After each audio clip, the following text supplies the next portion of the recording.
மாவு 1/2 kilo. புட்டுக்கு stove பற்ற வச்சு பாத்திரம் வச்சிருக்கேன். ஸ்டவ் மீடியமா தான் வச்சுக்கணும். ஏன்னா கோதுமை மாவு வறுக்க போறோம். அதை 1/2 கிலோ 2 முறை வறுக்கணும். ஏன்னா தீ பிடிச்சி போயிடும் ஒன்னா கொட்டணும்னா.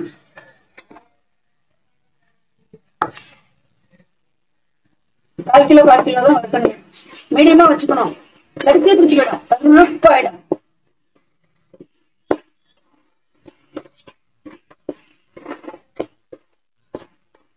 மாவு நல்லா வறுந்துருச்சு.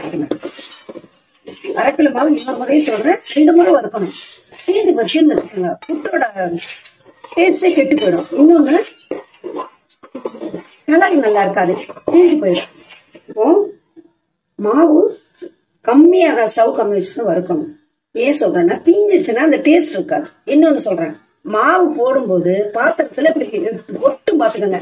கரண்டியில கூட ஒட்டிக்கும், சேர இருக்க மாதிரி. இப்ப இருக்கு பாருங்க, இப்ப பாருங்க, நம்ம சலிக்கிற மாவு மாதிரி இருக்கு பாருங்க. இதான் பதம்.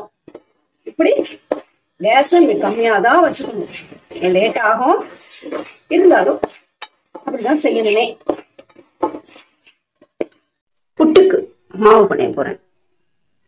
இந்த ஒரு சிட்டிக்கு உப்பு போடணும். இந்த பாருங்க, இது போதுமானது. சுடுதண்ணி, கை பொறுக்கிற சுடுதண்ணி கரண்டில தான் கிண்டணும். அப்புறமா கை விட்டு பண்ணிடலாம். ஏன்னா தெளிச்சுதான் பிணையணும் புட்டுக்கு மாவு. அப்படின்னால சொல்றேன், புட்டு மாவு நிற்காது, கோதுமை மாவு இல்லைங்களா, அதனால.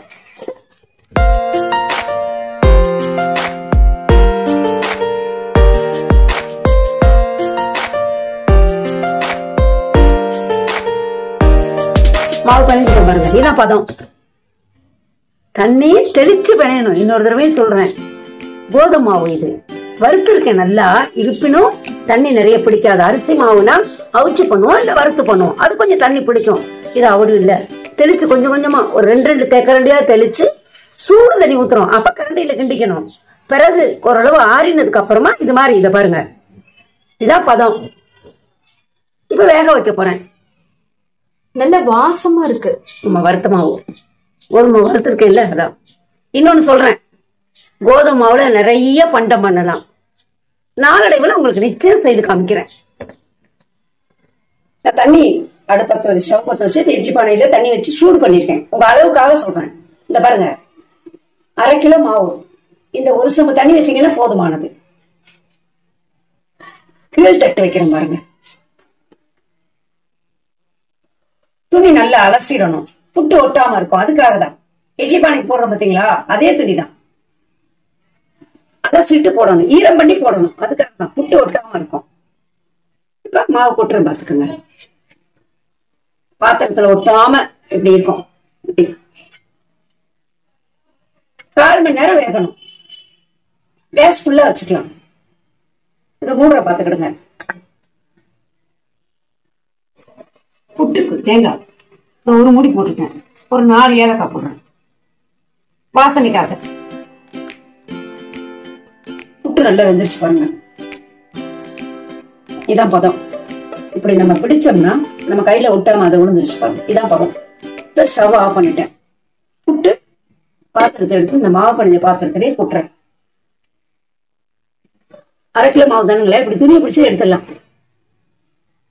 நான் எடுக்கிற பாருங்க, இதே மாதிரி எடுத்துடலாம். துணியில ஒட்டாது, ஏன்னா ஈரம் பண்ணி போட்டிருக்கோம்ல பாத்தீங்களா, கொஞ்சம் உடிக்கும். இப்படி உதிரிக்கலாம்.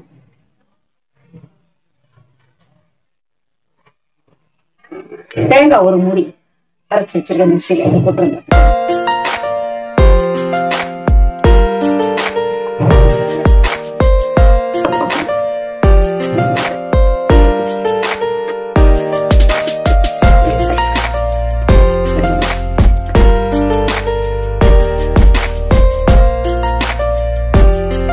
சக்கரை இதை போடுற பாத்துக்கோங்க. 1/2 கரண்டி சக்கரை போதுமானது. சக்கரை நிறைய இழுக்காது கோதுமை மாவு. 1/2 கரண்டி சக்கரை போட்டுங்க பாருங்க. சக்கரை நிறைய இழுக்காது, இது கோதுமை மாவு இல்லைங்களா, அரிசி மாவு மாதிரி இருக்காது. இது எல்லாமே மாற்றமா தான் இருக்கும். சீனி கம்மியா தான் போட்டுக்கணும்.